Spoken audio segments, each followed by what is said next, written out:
Hello guys, आज के हम इस टॉपिक में डिस्कस करते हैं difference between manual testing and automated testing.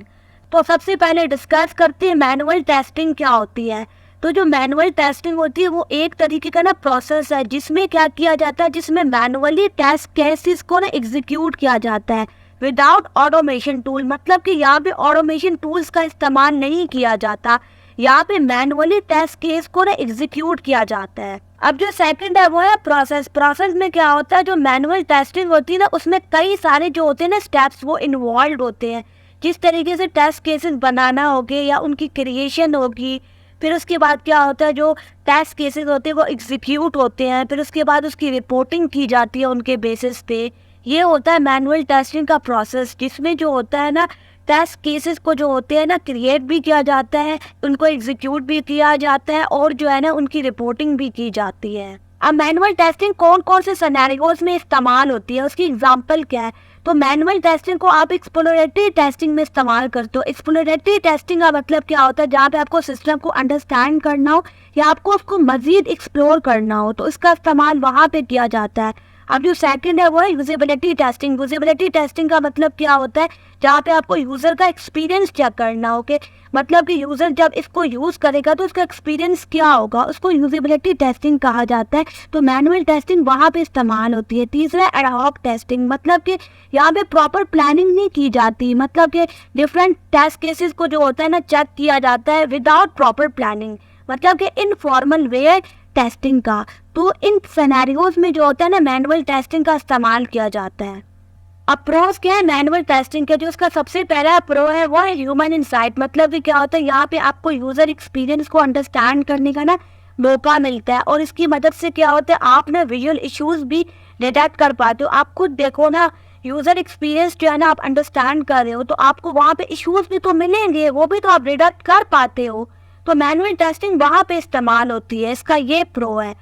अब जिसका सेकंड पॉइंट है वो है फ्लेक्सिबिलिटी। फ्लेक्सिबिलिटी का मतलब क्या होता है, ये इजीली अडॉप्टेबल है न्यू चेंजेस को जो है एक्वायर करने के लिए रिक्वायरमेंट्स के अंदर या यूआई के अंदर। अब जो थर्ड है वो है cost effectiveness for smaller projects. मतलब ये क्या होता है, यहाँ पे कम कॉस्ट लगती है इनिशियल लेवल पे, बजाय इसके कि आप ऑटोमेशन टेस्टिंग करो उसमें बहुत ज़्यादा कॉस्ट लगती है।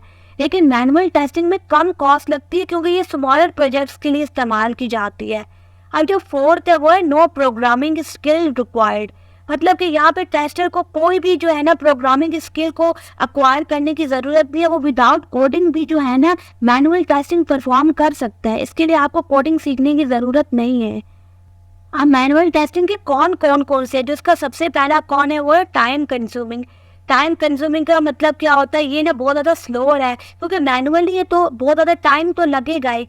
स्पेशली क्या होता है वो टेस्ट केसेस जो कि बहुत ज़्यादा बड़े होते हैं उसमें क्या होता है यहाँ पे बहुत ज़्यादा टाइम लग जाता है, इसकी एग्जीक्यूशन स्लोअर हो जाती है। अब जिसका सेकंड पॉइंट है वो है प्राइम टू ह्यूमन एरर। मतलब क्या होता है यहाँ पे चांसेस बढ़ जाते हैं मिसिंग डिफेक्ट्स की और इनकंसिस्टेंट टेस्टिंग के। मतलब कि आप खुद देखो मैनुअली टेस्टिंग हो रहा है तो ह्यूमन एरर के चांसेस तो बढ़ जाएंगे और इसकी वजह से क्या होता है डिफेक्ट्स भी कई बार आइडेंटिफाई नहीं होते और इनकंसिस्टेंट टेस्टिंग भी होती है। अब जिसका थर्ड पॉइंट है वो है रेपिटेटिव टास्क। रिपीटिव टास्क जो होते हैं वो बहुत ज़्यादा परफॉर्म होते हैं मैनुअल टेस्टिंग में। जो टेस्ट केसेस होते हैं वो कई बार बहुत सारे जो होते हैं रिपीट हो रहे होते हैं। इसकी वजह से क्या होता है टेस्टर को फटीग होने लगता है, मतलब कि वो परेशान हो जाता है। आप खुद देखो एक ही चीज़ को आप बार बार रिपीट कर रहे हो तो इसकी वजह से क्या होता है आप जो होते हैं थक जाते हो। अब जिसका फोर्थ पॉइंट है वो है स्केलेबिलिटी इश्यूज। स्केलेबिलिटी इश्यूज का मतलब क्या होता है, इसको स्केल करना बहुत ज़्यादा डिफिकल्ट हो जाता है मैनुअली फॉर एक्सटेंसिव। मतलब कि एक्सटेंसिव प्रोजेक्ट्स का मतलब क्या होता है, बहुत बड़े प्रोजेक्ट्स के लिए इसको मैनुअली स्केल करना डिफिकल्ट हो जाता है। तो ये था कुछ मैनुअल टेस्टिंग के बारे में, उसके प्रोस के बारे में और उसके कॉन्स के बारे में। अब ऑटोमेटेड टेस्टिंग क्या होती है, जो ऑटोमेटेड टेस्टिंग होती है वहाँ पे सॉफ्टवेयर टूल्स का इस्तेमाल किया जाता है ताकि प्री स्क्रिप्ट टेस्ट को एग्जीक्यूट किया जा सके उन सॉफ्टवेयर पर। ये होती है ऑटोमेटेड टेस्टिंग। अब इसका प्रोसेस क्या है, इसमें क्या किया जाता है, सबसे पहले टूल्स को सिलेक्ट किया जाता है, उसके बाद टेस्ट स्क्रिप्ट को लिखा जाता है, उसके बाद उन तमाम टेस्ट स्क्रिप्ट को एग्जीक्यूट किया जाता है उसके बाद। और उसके बाद क्या होता है उन तमाम टेस्ट स्क्रिप्ट का रिजल्ट जो होता है उसको एनालाइज किया जाता है। ये इसका प्रोसेस है ऑटोमेटेड टेस्टिंग का। अब इसकी एग्जांपल क्या है? इसकी एग्जांपल सबसे पहले वो है रिग्रेशन टेस्टिंग। रिग्रेशन टेस्टिंग का मतलब क्या होता है? जब डेवलपर्स जो होता है ना कोई चेंजेस करता है तो टेस्टर चेक करता है कि इसकी वजह से क्या है, सिस्टम के अंदर कोई बग तो नहीं आ गया, या सिस्टम ब्रेक तो नहीं हो गया, सिस्टम सही से फंक्शनैलिटी परफॉर्म कर रहा है। ये होती है रिग्रेशन टेस्टिंग। अब जो सेकंड है वो है परफॉर्मेंस टेस्टिंग। मतलब कि यहाँ पे सिस्टम की परफॉर्मेंस को चेक किया जाता है कि डिफरेंट सर्कमस्टांसेस में सिस्टम जो है ना किस तरीके से बिहेव कर रहा है, किस तरीके से उसकी परफॉर्मेंस है। अब जो थर्ड है वो है लोड टेस्टिंग। मतलब कि क्या होता है, यहाँ पे ना सिस्टम पे लोड डाला जाता है और फिर उसको चेक किया जाता है कि ये लोड डालने के बाद किस तरीके से बिहेव कर रहा है। तो ये था कुछ ऑटोमेटेड टेस्टिंग के बारे में। अब प्रोज क्या है ऑटोमेटेड टेस्टिंग के, जिसका सबसे पहला प्रो है वो स्पीड एंड एफिशिएंसी। मतलब कि क्या होता है, जो ऑटोमेटेड टेस्टिंग होती है ना वो बहुत ज़्यादा फास्टर एग्जीक्यूशन करती है, स्पेशली उन टेस्ट केसेस का जो कि बहुत ज़्यादा लार्ज होते हैं। अब जिसका सेकंड पॉइंट है वो है रीयूजेबिलिटी। मतलब कि क्या होता है, यहाँ पे ना जो टेस्ट स्क्रिप्ट होती है ना वो रीयूज होती है अक्रॉस मल्टीपल प्रोजेक्ट्स। मतलब कि मल्टीपल प्रोजेक्ट्स में आप जो है ना वही स्क्रिप्ट को रीयूज कर सकते हो।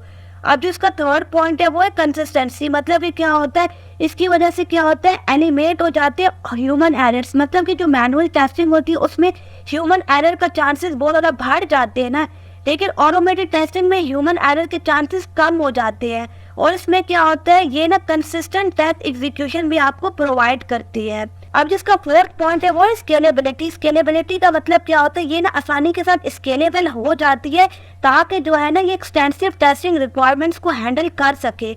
अब जिसका फिफ्थ पॉइंट है वो है कॉन्टिन्यूस इंटीग्रेशन। कॉन्टिन्यूस इंटीग्रेशन का मतलब क्या होता है, ये ना आसानी के साथ इंटीग्रेट हो जाती है CI और CD पाइपलाइनिंग के साथ, ताकि जो है ना आप कॉन्टिन्यूस टेस्टिंग कर सको। CID और CD पाइपलाइनिंग के थ्रू आप कॉन्टिन्यूस टेस्टिंग कर पाते हो।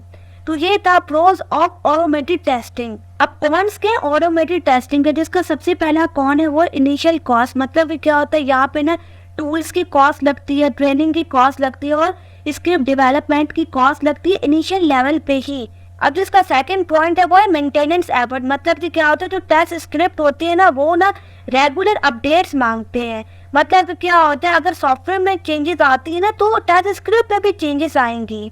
इस वजह से क्या होता है, यहाँ पे बहुत ज़्यादा मेंटेनेंस एफर्ट लगती है, बिकॉज के दोनों तरफ से मेंटेनेंस हो रही है। अगर आपने सॉफ्टवेयर में कोई चेंज किया तो आपको जो है ना टेस्ट स्क्रिप्ट में भी चेंज करना पड़ेगा। अब इसका थर्ड पॉइंट है वो लिमिटेड स्कोप फॉर UI और UX। मतलब कि क्या होता है, यहाँ पे ना सब्जेक्टिव एस्पेक्ट लेना बहुत ज़्यादा मुश्किल हो जाता है। आप खुद देखो ना, ऑटोमेशन टूल्स के थ्रू जो है ये टेस्टिंग की जाती है, तो सब्जेक्टिव एस्पेक्ट तो बहुत ज़्यादा कम हो जाएगा ना। जिस तरीके से आपने यूज़र का एक्सपीरियंस लेना हो तो क्या होगा, वो अपने जो होगा ना इनपुट्स जो होंगे ना वो कम दे पाएगा, ये इसका मतलब। अब जिसका फोर्थ है, यहाँ पे क्या होता है, आपको ना प्रोग्रामिंग स्किल्स चाहिए। मतलब कि आपको कोडिंग की नॉलेज होनी चाहिए या आपको जो है ना स्क्रिप्टिंग की नॉलेज होनी चाहिए, तभी जो है ना आप ऑटोमेशन टेस्टिंग को परफॉर्म कर सकते हो। जबकि मैनुअल टेस्टिंग में आप जो है ना विदाउट कोडिंग भी जो है ना मैनुअल टेस्टिंग परफॉर्म कर सकते हो। तो ये था कुछ ऑटोमेशन टेस्टिंग के बारे में और मैनुअल टेस्टिंग के बारे में। उम्मीद है कि आपको ये लेक्चर पसंद आया होगा। Thank you.